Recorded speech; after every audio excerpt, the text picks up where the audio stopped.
Some skills aren't loud. They're not the kind of thing you post about online, and they definitely won't get you a round of applause. But every once in a while, you find a quiet skill that can change, well, pretty much everything. And today, we're going to break one of those down. Okay, so that's a pretty big promise, right? This explainer calls this skill inner discipline.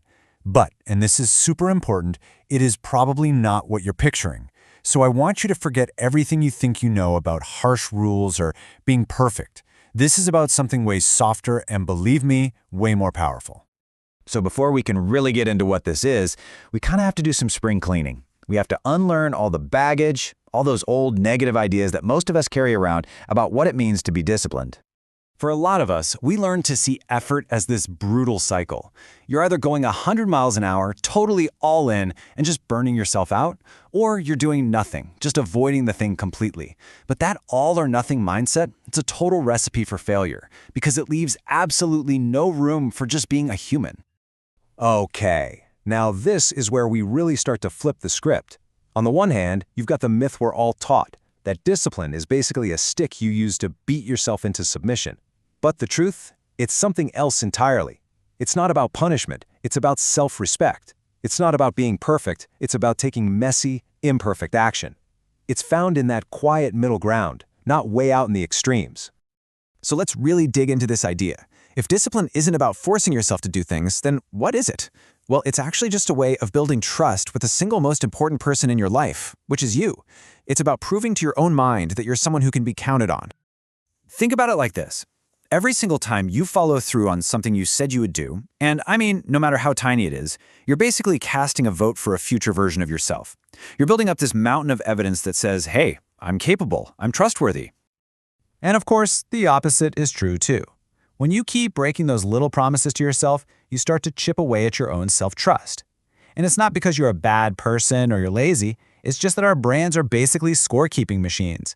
They learn from our patterns, and eventually they start to believe we just can't be trusted. So here's really the heart of it all. The goal is not to turn yourself in to some kind of productivity robot. Not at all. It's to build this quiet, steady foundation of being loyal to yourself. It's all about those little choices you make when you are the only one who's ever gonna know. Okay, this all sounds really good in theory, doesn't it? But how do we actually start doing this without immediately falling back into that old all-or-nothing trap? Well, the secret is to start so small that it feels almost ridiculous. I love this idea because it's just so true. You don't start by trying to plant a whole forest in one day. You don't even start by trying to plant a full-grown tree. You just start with one tiny little seed, and you trust the process. I mean, look at these. They almost seem too easy, right? Tidy one surface, read for 5 minutes. But that's the whole point.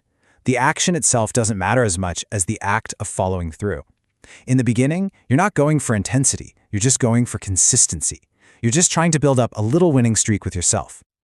All right, now we get to what is, for me, the most powerful part of this whole idea. Because this goes so much deeper than just building a few good habits. This is literally about rewriting the story you tell yourself about who you are. So when you start showing up for yourself in these tiny, consistent ways, you're not just tweaking your morning routine. It's so much bigger than that. You are fundamentally rewiring how you see yourself. And there it is. That's the real endgame.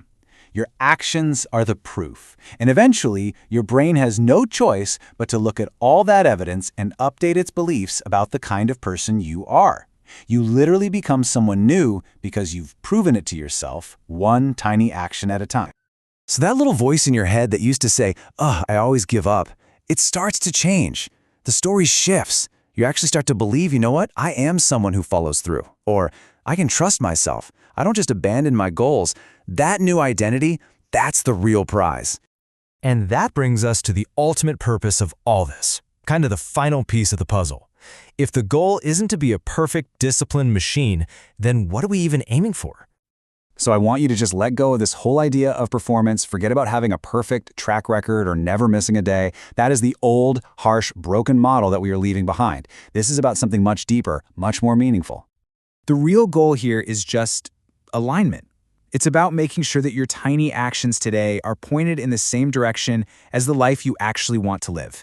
Every small act of discipline becomes an act of respect for that future version of you. You're showing yourself that you're worth the effort.